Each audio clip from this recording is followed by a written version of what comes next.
शीत युद्ध का दौर, कोल्ड वार।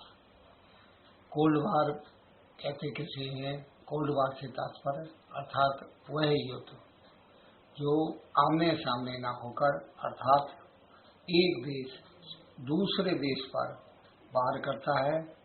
सामने तो सामान्य सा सब कुछ दिखाई पड़ता है, लेकिन पीछे से चाहे जैविक हमले हों, आर्थिक हमले हों, अन्य उस देश को जो हमारा विरोधी देश है उसे कैसे कमजोर किया जाए, इस तरीके के विभिन्न हथकंडे हों, ऐसा युद्ध अर्थात यह शीत युद्ध कहलाता है।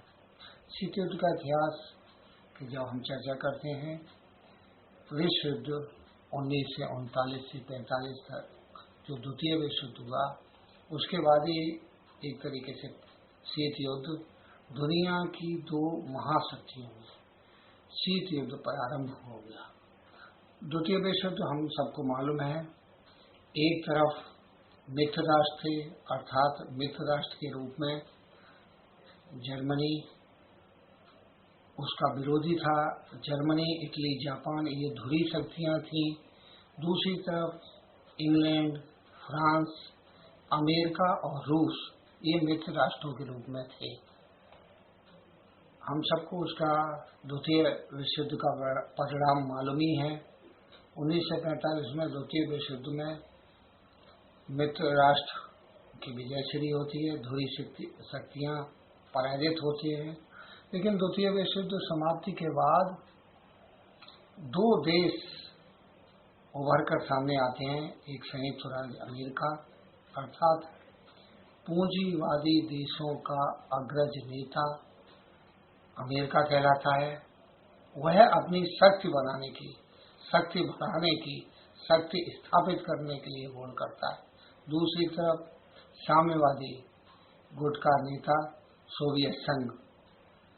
ये देश कैसे दुनिया में हमारा सिक्का जमे, कैसे हमारी पावर मजबूत हो। अमेरिका ने जापान पर नागासाकी, हिरोशिमा पर बम डालकर उसे तबाह कर दुनिया में अपनी शक्ति बढ़ा ली। दूसरी तरफ सोवियत संघ ने जर्मनी का बहुत सा भाग अपने आधिपत्य में ले रखा था। तो एक दूसरे देश में ये साम्यवादी देशों का नेता, हमने बताया सोवियत संघ था, वह अपनी दुनिया में प्रतिष्ठा जमाने के लिए अलग प्रयास कर रहा था। दूसरा पूंजीवादी दुनिया का नेता संयुक्त राज्य अमेरिका, यह अपनी प्रतिष्ठा जमाने के लिए अलग ताकत, अपनी शक्ति बना रहा था। लेकिन दुनिया में ऐसे बहुत से देश थे, विकासशील देश, इन विचारों का कहीं अस्तित्व ही नहीं था। इन विचारों की मजबूरी थी कि इन्हें, जैसे भारत का उदाहरण हम ले सकते हैं, भारत को साम्यवादी दुनिया के देशों से भी अपना संबंध स्थापित करने की आवश्यकता थी। दूसरी तरफ अमेरिका जैसे पूंजीवादी देशों से भी अपने संबंध स्थापित करने की मजबूरी थी। इन्होंने भारत जैसे देश, जो विकासशील देश थे, जैसे भारत के जवाहरलाल नेहरू, जो गुट निरपेक्ष आंदोलन के प्रमुख नेता थे, मिस्र के नासिर, यूगोस्लाविया के टीटो एवं इनके समर्थक सुकर्णो और वामे नक्रुमा जैसे सहयोगी नेता, इनके नेतृत्व में गुट निरपेक्ष आंदोलन 1961 में प्रारंभ हुआ।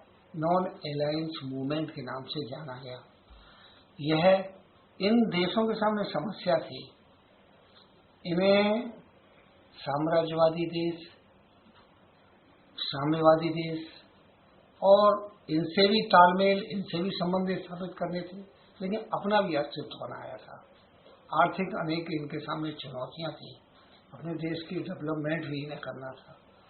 ऐसी स्थिति में इन देशों ने बड़े सूझबूझ से काम लिया और अपने देश के विकास की अनेक आर्थिक योजनाएं बनाई।